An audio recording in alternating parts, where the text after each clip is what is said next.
pray with me, please?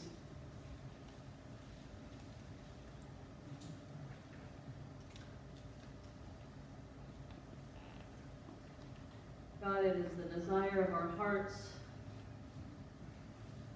to do your will, to understand your will, to seek your will. And God, we so often miss the mark, and yet always you are there. As we open our hearts to your word today, may we remember that in your eyes there are no mistakes, that you love us no matter what, and that simply by seeking to do your will, we are glorifying you. And yet, God, as we continue to learn, we continue to pray, thy will be done, even when we don't understand.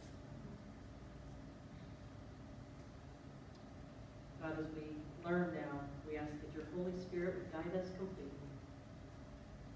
May your strength be made perfect in our weakness. And may the words of my mouth and the meditations of all of our hearts, God, lead us deeper and deeper into you. Amen.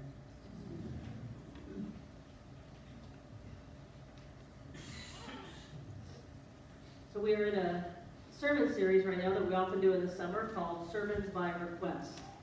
And these are sermons that folks write down anonymously, suggestions for sermons they'd like to hear. And I do my best to come up with something.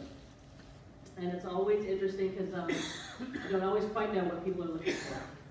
And so today's sermon comes from a very intriguing question. Do we evaluate Christianity by the truth, or the truth by Christianity? As I've said before, half the fun of this series is trying to figure out what the person means in what they wrote. And there's always a lot to learn in the digging through everything. So hopefully I will come close to hitting the mark. Are you ready to jump in with me? Okay, let's give this a whirl.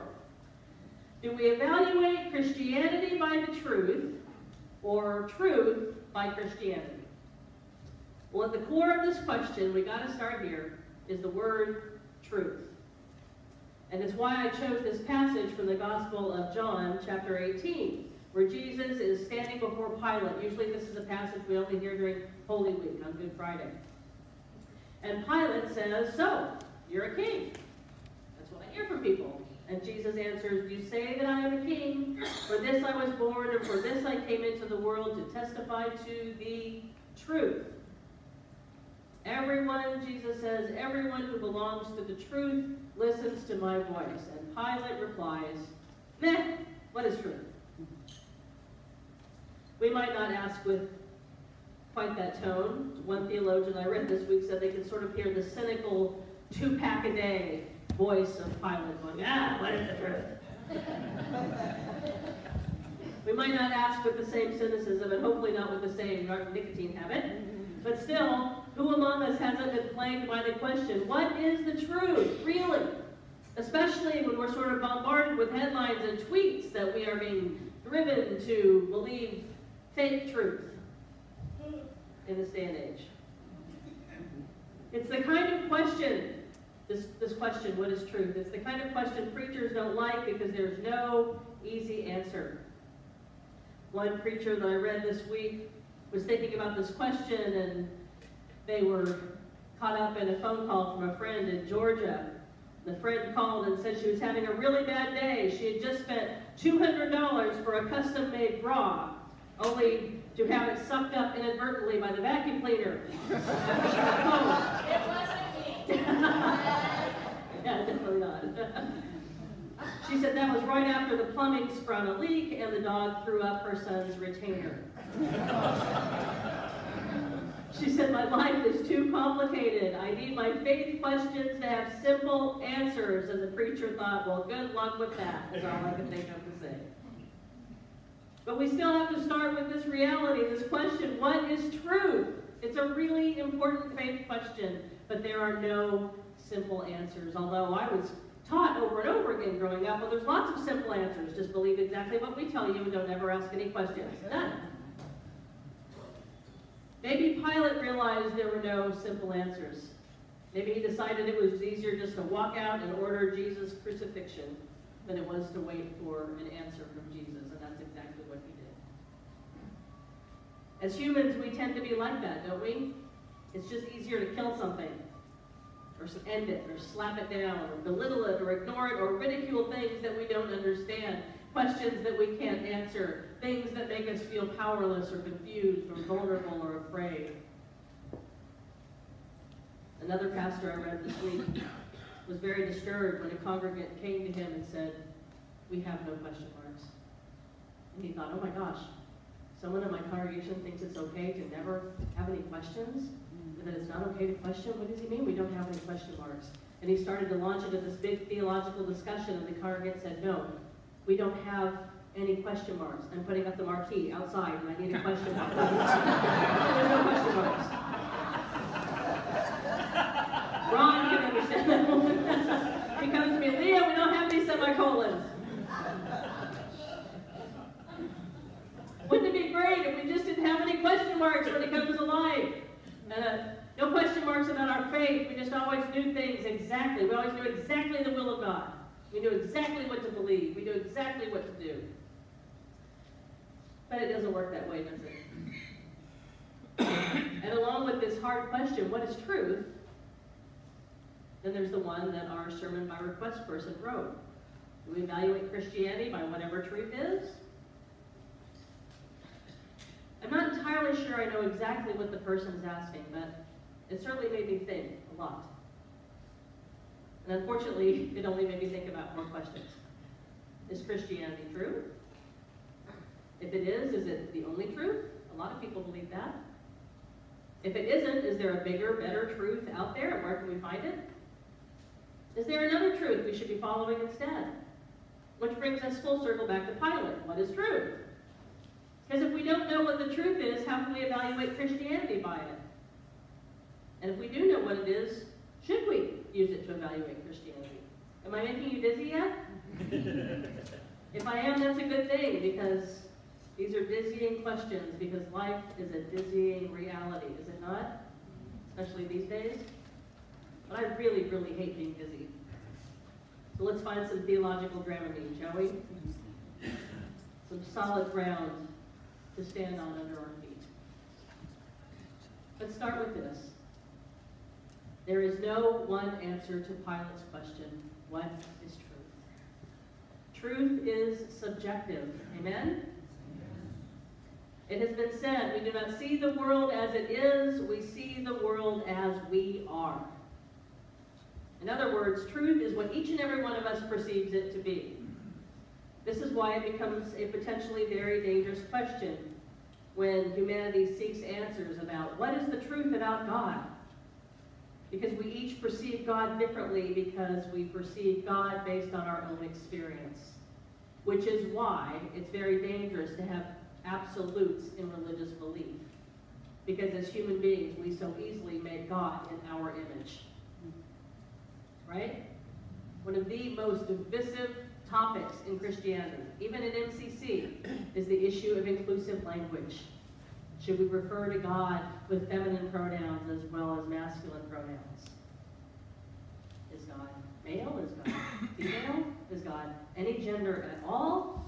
I guarantee you there are vastly different feelings about that based on our lived experiences of gender and our bodies. And that's just the tip of the iceberg. How long have human beings been killing each other over the question, what is true about God? I think since about day 2 in the Garden of Eden, right?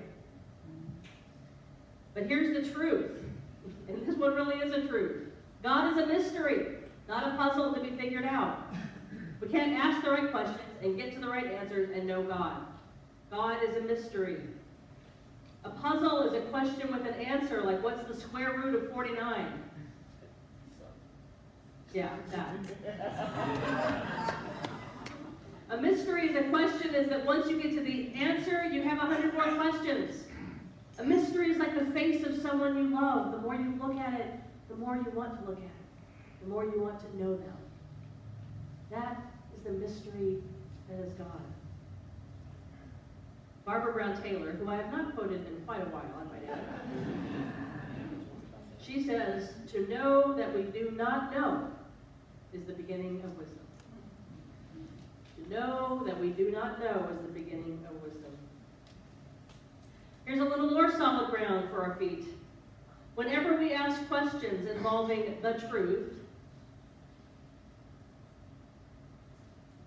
and when we are coming at that question from a place of faith as a Christian, humility is the place to begin. Because truth is subjective. We make God in our image. And the beginning of wisdom is to know that we do not know.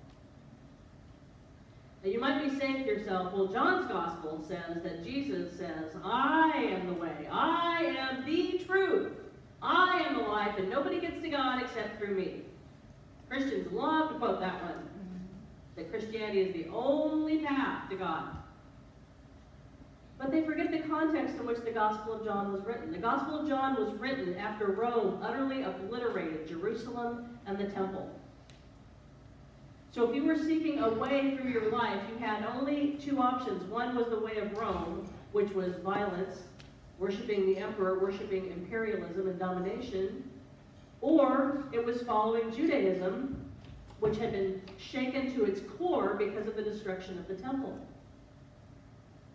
And so the writer of the Gospel of John, who was Jewish, points the way towards the teachings of Jesus, who was Jewish, and maybe those teachings offered a different perspective because now the temple was gone.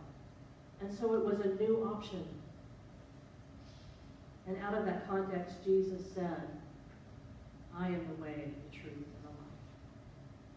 There weren't a lot of other options to choose from back then, certainly not like what we have now, at least that people knew about. If you were looking for hope and for life and for salvation, remember the word salvation means wholeness. If you were looking for those things, the writer of the Gospel of John says, look at these teachings. And even Jesus says, if you abide in my word, not in who I am. Jesus did not come to point humanity towards Jesus, believe it or not. Jesus came to point humanity toward God. Yes? Yes. And too many of us worship the name and the person without living the teachings, which is the last thing the person would want. Another amen?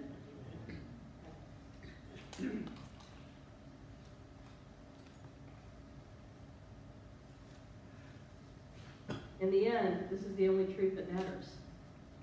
How you live the truth, not what you say you believe. This is why I brought in this other reading from the 8th chapter of the Gospel of John, where Jesus says, if you continue in my word, you are truly my disciples, and you will know the truth, and the truth will make you free. I have heard it said, and I have been looking and looking for where this is, and I cannot find it. But a preacher I respect has told me that what these words really say is not you will know the truth and the truth will make you free, but it's that if you will allow the truth will make you free. How many times do we not allow the truth about ourselves, about the community, about one another, about our feelings? But Jesus says if you allow the truth, it can lead to freedom.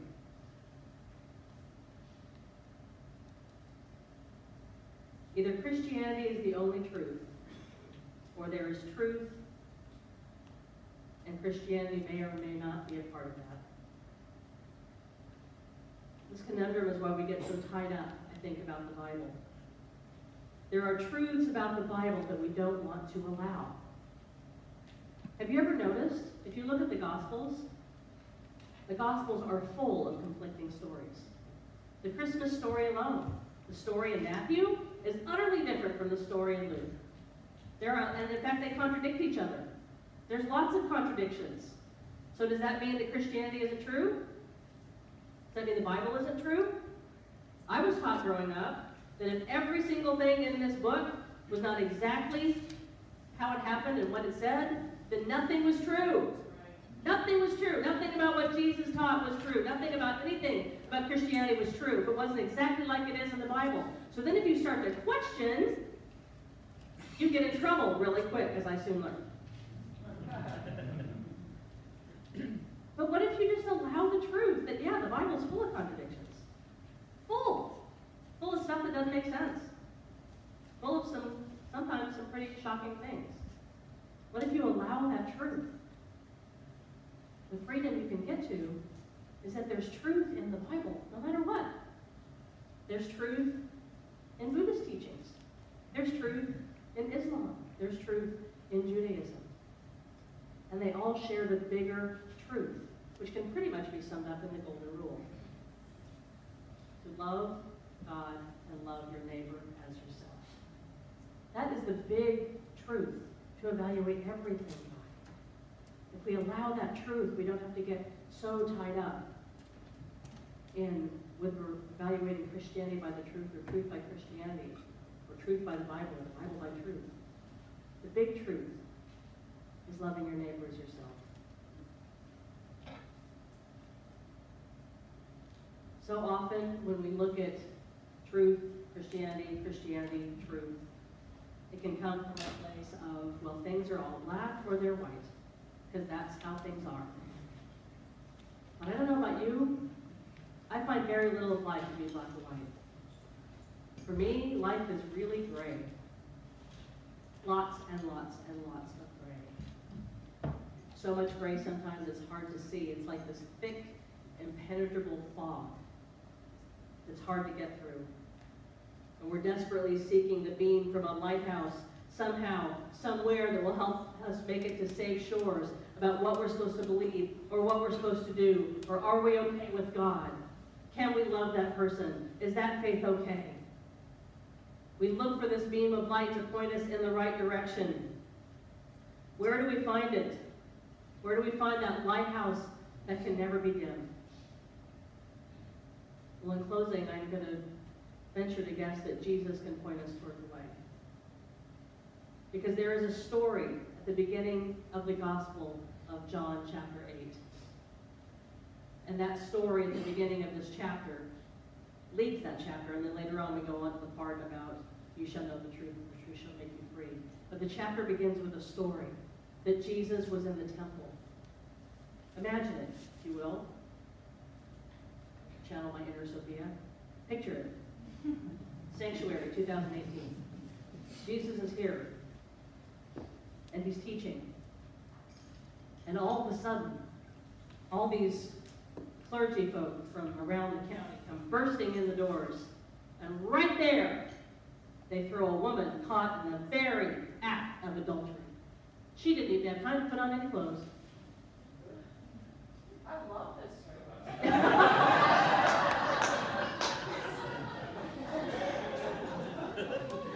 Attendance shoots through the roof. That's what it was. I'm not kidding. Right there. They just ripped her out of bed. Now notice they did not rip her partner with her. Right? They just brought the woman. It's always the woman. The nameless, sinful, shameful woman. She's right there. And they say, Jesus, the law says, the truth says, she should be stoned to death. What do you say, Jesus? Because we're going to catch you in this right now, right here. This is it. You're toast. And Jesus instead kneels down and is writing. And theologians for decades, for eons, have speculated what Jesus was writing. And some have said he was writing the names of all of her partners.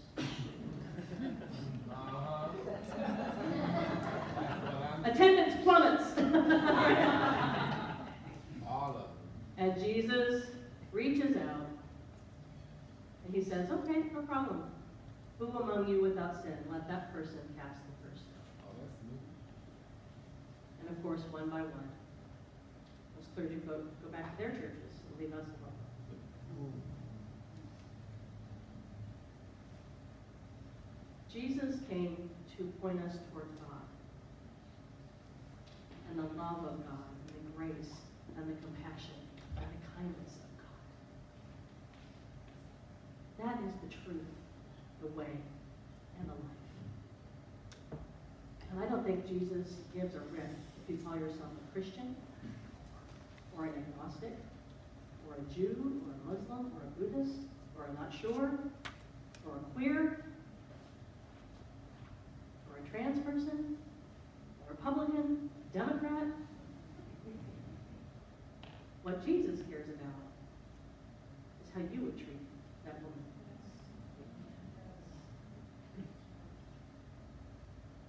Archbishop Desmond Tutu said, truth has a kind of self-authenticating quality. And I think that in the end, we discover that truth has a certain ring about it. And that ring that I think Jesus came to share is compassion and kindness and grace. May these be always and only the standards we use